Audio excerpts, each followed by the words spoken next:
Good evening and welcome to Straight Talk with me, Sifiso Mahlangu. We're a few weeks away from the ANC's elective conference, and my, what a showdown it is. I often want to talk about mineral resources and the mines that are invaded by foreigners in this country. South Africa does not get the reserves. Back on the hot seat tonight is Minister of Mineral Resources, Mr. Mosebenzi Zwane. Mr. Zwane, I welcome you to the show. Good evening to you and your viewers at home. Thank you for coming back. I had a brief conversation with you. It was in June, and you had just released the mining charter. In fact, I had a conversation with you on the day that you released it.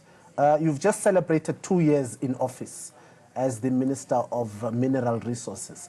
There have been many attacks on your character, on the performance, that of your department. How has that made you feel?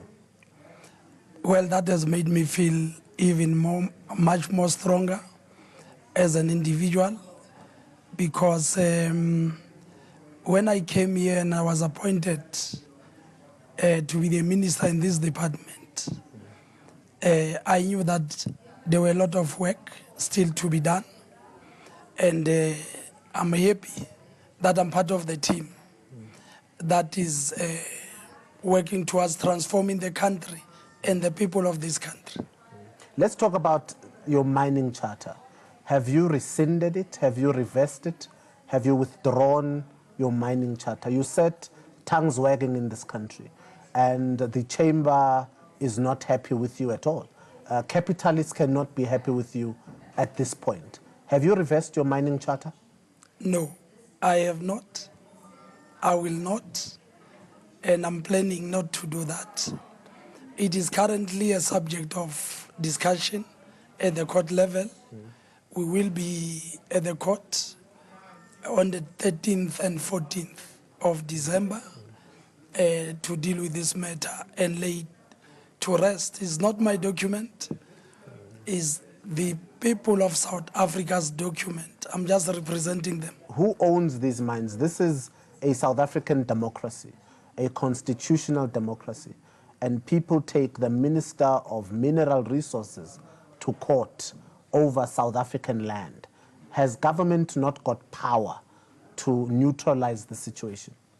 Well, the mineral resources of this country belongs to the people of South Africa. They must all benefit.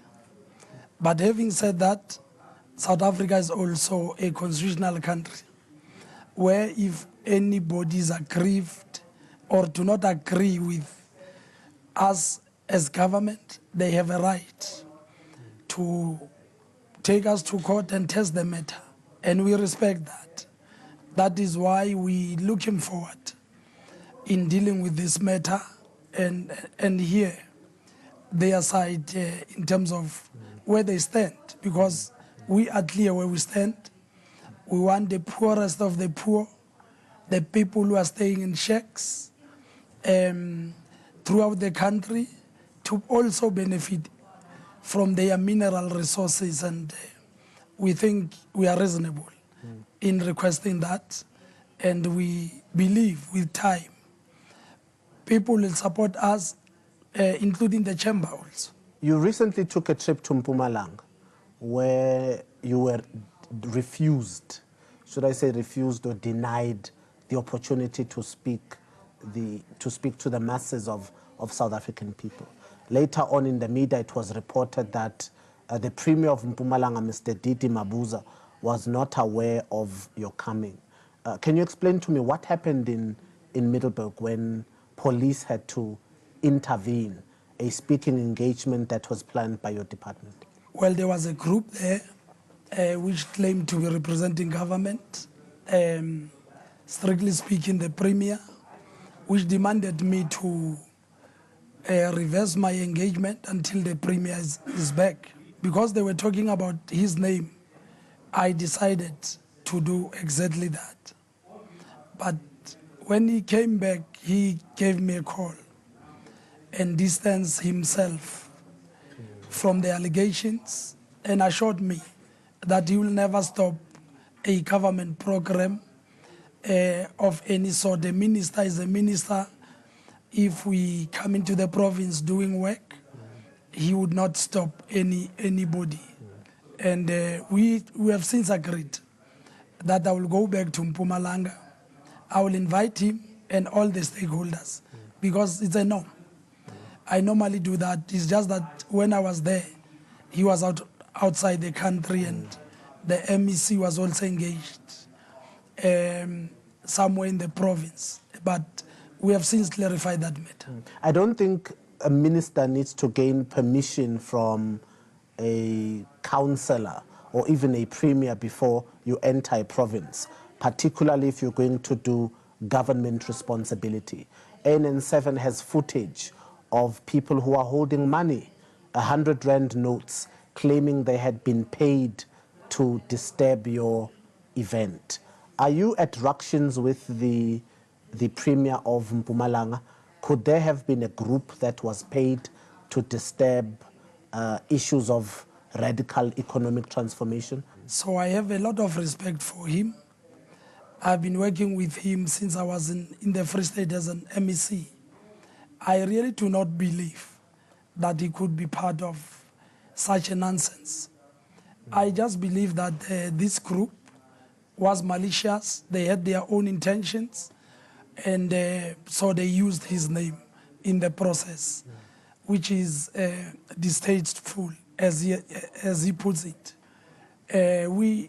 He has assured me that we'll continue to work together, and I've accepted that. So we should not accept any malicious people coming in between that kind of relationship. We do not ask permission from anybody as we go to the provinces, but as a responsible government, we normally engage, invite, talk to people because they are the ones that we leave them when we go out, and people, when they look for us, they will also go to them. So we have created a healthy relationship throughout the country.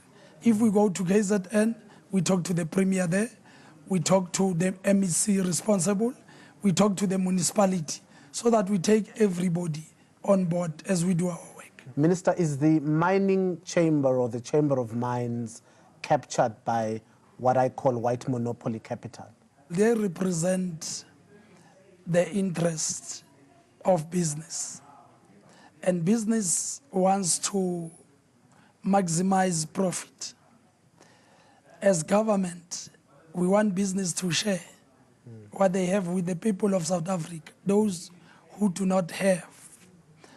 We also want to transform the industry and develop those who are in the periphery. So it's going to be normal for business in this case to raise their voice. We all agree, even them, that transformation in this country should happen now, because if anybody argues that the timing is not right, that is a different argument. Because I'm saying in South Africa, there has been times in this industry where there was a boom. The commodities were doing well. And why did people not raise this issue of transformation at that time? So the charter must be able to be tested and be taken forward. We are not targeting anybody. We are just saying to the people of South Africa, let's change the lives of the ordinary citizens who deserve to be part of South Africa as a whole in terms of a better standard of living. How do you maintain your relationship with your own comrades who have shares in mining companies? Some of your very comrades, and I quote Mr. Cyril Ramaphosa, the Deputy President, who has shares in Lonmin. And you are aware of the tragedy that happened at Marikana. How do you further engage yourself as an NEC member and then as the Minister of Mineral Resources? I would expect there to be some complications. When I do my work, I do my work. I take decisions, I go to the cabinet, we discuss these decisions, and if we agree, we move forward. where we need to engage and make people's life better. We take that as a collective, and frankly speaking, I've not had a situation where I'm stopped from doing what I believe is right in terms of changing people's life. I consider myself very lucky. On the 1st of September, you made a statement and said this year alone, 45 miners have been lost this year. Who is responsible for this? The owners of the mines, the management normally takes responsibility. You would have seen when we were at Igusasa Letu, for the first time, the chairperson of the board there, Mr. Mutsipe, was there himself, and he committed himself to the outcome of the investigation. We are taking drastic steps to indicate nothing can replace people's lives. People are not commodities. You can't say because the father is dead, we'll just get somebody to come and replace him in terms of working. A father will always be a father figure at home, and if you lose him, nothing can replace that. Who is responsible for the deaths at Marikana? Well, the situation, as I get information, there was an apology from the deputy president in terms of that situation in Marikana, and I have promised the people at Marikana that I will go there, engage them, and find a closure in that matter. That matter is not a political matter. It's a matter that deals with people's lives. We will go there, talk to all involved, and close this matter amicably so that everybody is happy. I understand that you visit every household that has lost a leader, a father, a mother in the mining sector, whether someone dies underground. So this year you have visited 45 households and went to meet the bereaved. I understand your explanation of Deputy President Ramaphosa's apology, but does that not encourage impunity if someone simply says, but I said sorry? If someone does something, and I'm playing the devil's advocate here, and then I come back and say, hey, kodwa ngaxolisa, I apologized. Does that not encourage impunity, Minister? Well, the fact that he comes out and say, I'm sorry about what happened, it opens an opportunity for us to close the chapter of denials, the chapter of a situation where nobody takes responsibility, and open a window of opportunity for us to sit down and find lasting solutions, which is what I'm looking at. Through I go and meet with the bereaved, I go to these mines, I ensure that even during funerals, we are represented, and I do go to funerals to ensure that these people that are miners are not looked upon as just cheap laborers, somebody who are just useless, used for other people to make more money. These are South Africans that go down and ensure that what you see today as South African economy comes from their hand, and they need to be treated with all the respect they deserve. We are informed that Nkosazana Dlamini Zuma was denied access into the Marikana village when she went there on the National Day of Commemoration. There were some AMCU citizens or AMCU members who denied them entry. Yet other leaders, Mr. Julius Malema, Mr. Musi Maimane, attended the remembrance ceremony. Has AMCU captured the memory of Marikana? The situation is very unfortunate.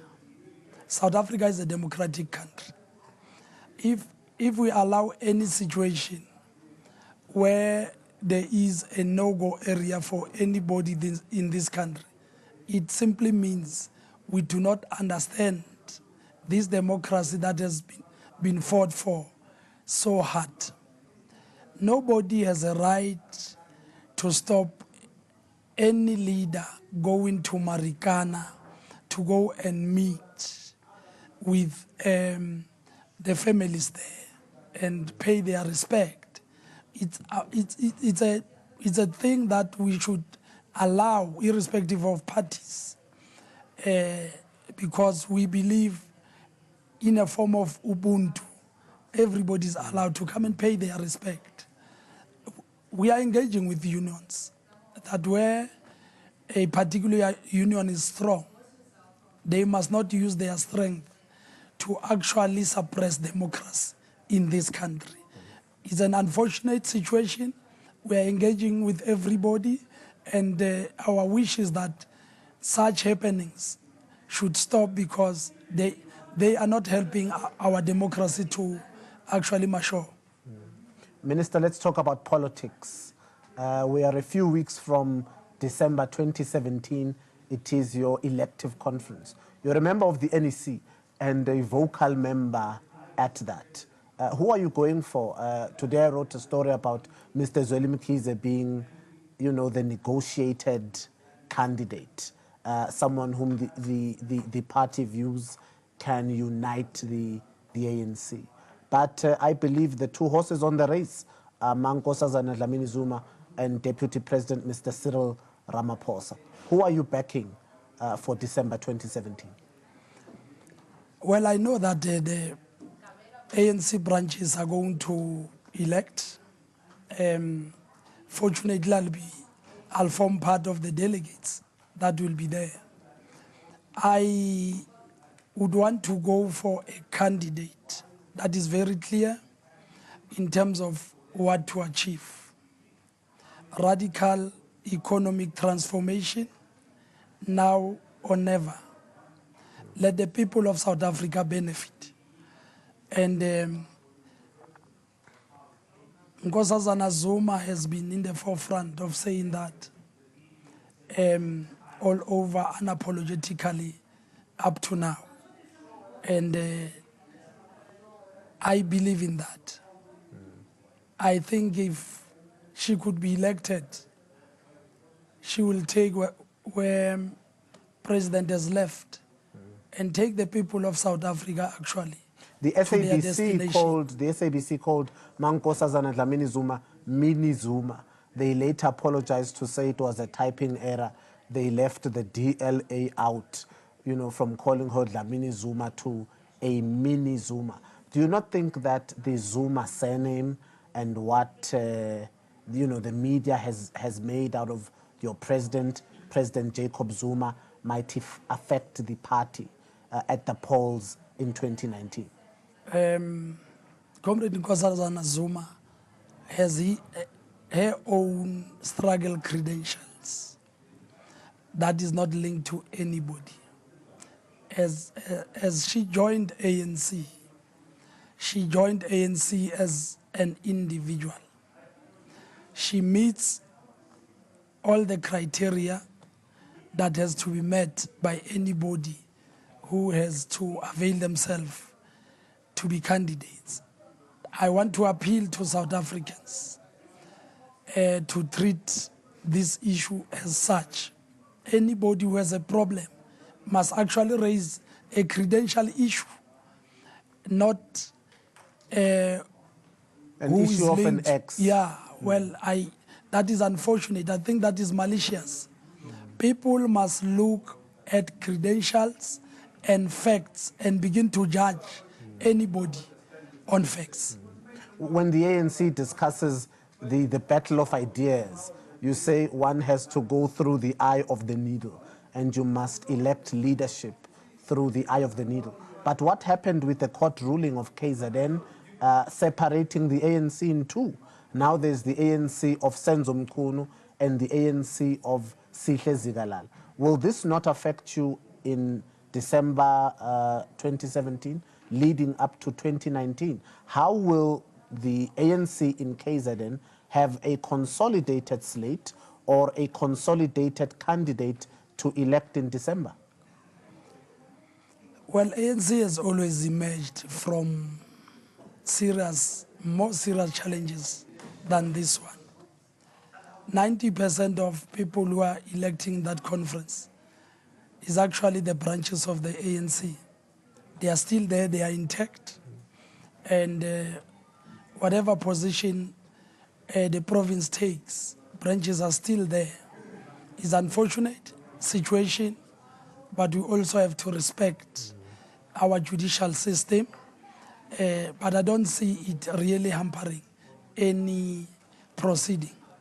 But this sets a precedence in the ANC to say, if I stand for a position and I am not elected, I can take the ANC to court. I think the ANC has set itself on dangerous ground, Minister, to be able to say, well, it's a democracy, let elections happen, and then if I don't win, I'll call for a recount, or I'll take the winner of that province or that ward or branch to court. I think KZN has set a very dangerous precedence for the ruling party, don't you think?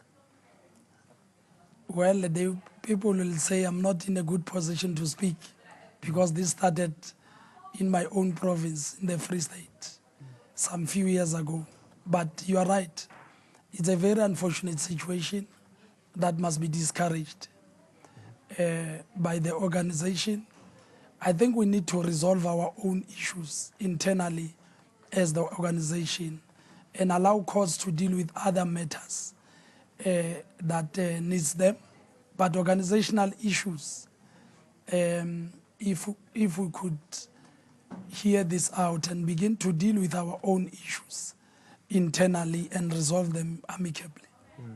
We recently did a story today, in fact, at the New Age, and our headline is Gold Mafia's Road to Riches. Two of our reporters did an expose, spent three days hiding and getting information on how Zamazamas work. And on the cover, we've got how they work with cops, how they make their money, how they get the gold, who they sell it to, you know, the sellers and the buyers. It's actually a very good expose we did at the New Age. What is your comment concerning the Zamazamas that have infiltrated the mining sector in this country? And is it not perhaps time to say, let's find another alternative?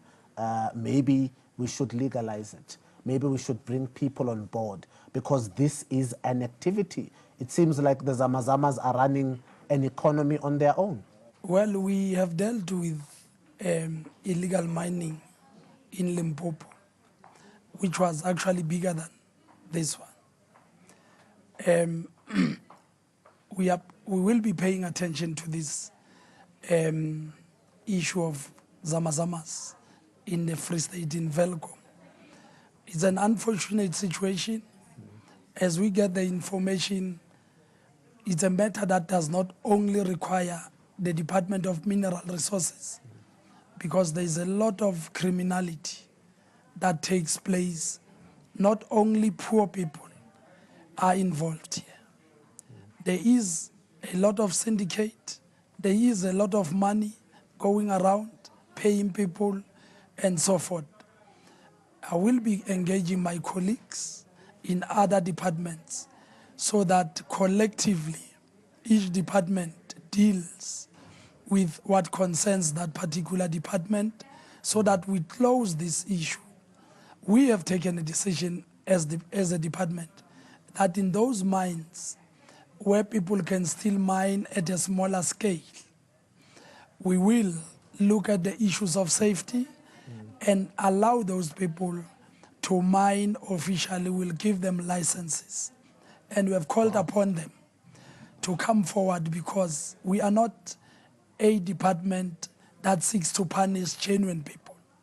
But we are also saying we are not going to allow a situation where people are used by other people to get to the riches in an unacceptable manner. As we are told about this story, people are being dragged out of the mine using bakkies and ropes, and they get injured, they run away with those injuries because they know police are after them. We do not want such situations to carry on. We will be going to Velcom these coming weeks, and we'll work with everybody to stop this kind of a situation. If anybody think that mine still can be mined profitably, let's sit down and look at the possibilities of giving an official mining license so that people mine within the ambit of our regulations. This is your copy, Minister. It hits the stands tomorrow morning. We actually want to thank you for taking this seriously. And we will work with everybody. We will cooperate and ensure that we together deal with this situation and ensure that we reduce the issue of illegal mining in the country. As you know, if you encourage it, those people do not pay taxes. It affects our GDP negatively. And we cannot allow such situation when we are leaders in this country. Minister, very shortly, we're out of time. When your term ends, what would you like to be remembered for? Well, I must share with the people of South Africa that we have not achieved only what we have achieved, but we also have a clean audit for the first time as this department. What I would want us to be remembered as a team, I would want us to be remembered as people who came here, fulfilled what they needed to fulfill in order for the people of South Africa's lives to change. We would want to leave a legacy where even those who do not admire us at the current moment, they realize that we do not have any agenda, but we have the interest of the people of South Africa at heart, and that we are going to work hard and unrelenting to ensure that we achieve. Thank you, sir. Thank you for making me a priority. Thank you very much. Let's speak again in December. And thank you for calling us in your all-important program. Thank you, sir. Thank you. Thank you. And that was Minister of Mineral Resources, Mr. Mosebenzi Zwane, as candid as ever. We are a few weeks before the ANC's elective conference. It is 2017, and that concludes our Heritage Week and Heritage Month in South Africa. Sithokoza kakhulu. I am Sifiso Mahlangu. Thank you for watching. This is Straight Talk, only on ANN7, channel 405 on DSTV. Pray for South Africa. It's a good night from me.